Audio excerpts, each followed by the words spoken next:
Welcome back. So we have calculated our first expected value.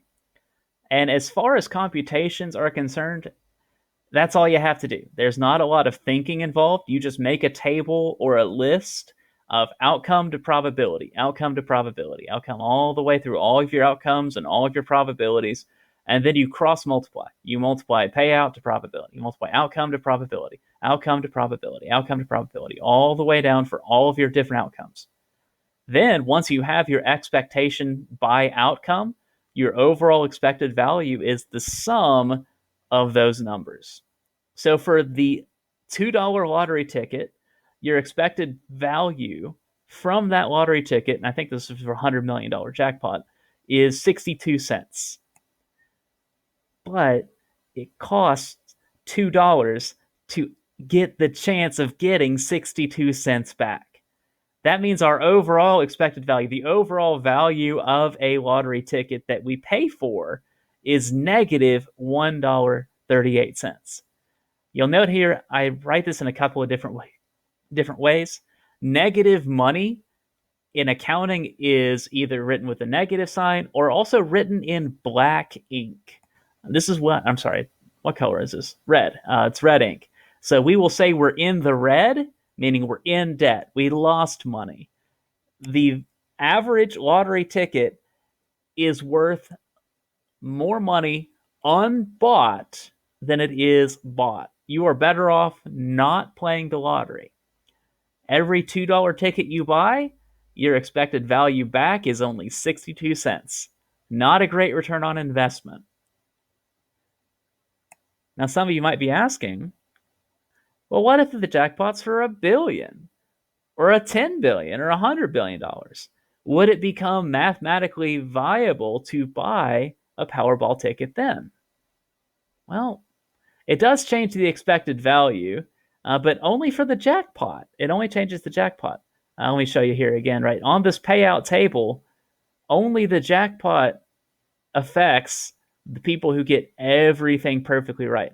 All of these lesser prizes are constant. They don't go up. So the only thing that changes with a bigger jackpot is that last number. And yes, going up to $1 billion does make our expected value positive even after accounting for the $2 ticket cost. So a huge jackpot does put us in the black. But will I buy one? Will Mr. Terrell buy a ticket for $1 billion jackpot? Absolutely not. Absolutely not. Some mathematicians will tell you their guiding light for a probability is expected value. Not so much for Mr. Terrell here. What happens is expected value is not super viable, is not super feasible for a single purchase or a single experiment.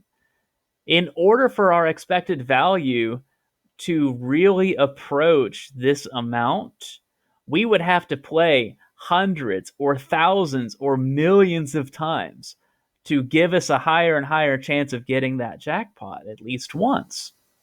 In fact, I think I say it. Yeah. The only way to be guaranteed that expected value is if we purchase every single possible lottery ticket for that $1 billion jackpot. That way we're guaranteed to win and we're guaranteed this expected value. For a single hit, for a single roll of that dice, for a single lottery ticket, that is not going to be something we can genuinely expect. Oh, sure, the math is still here, but the math requires repeated multiple experiments in order to approach that expected value. So that's just something that you need to keep in the back of your mind. So to recap, a couple of things. Expected value is the sum of the products of outcome to probability. You add all those up, you've got expected value. Also, just so you know, an experiment is considered fair if your expected value comes out to be positive. So for the original jackpot, our expected value was negative. That's not a fair game. This one technically is fair. I wouldn't play, but at least it's fair. And that's it for now. See you in the next video.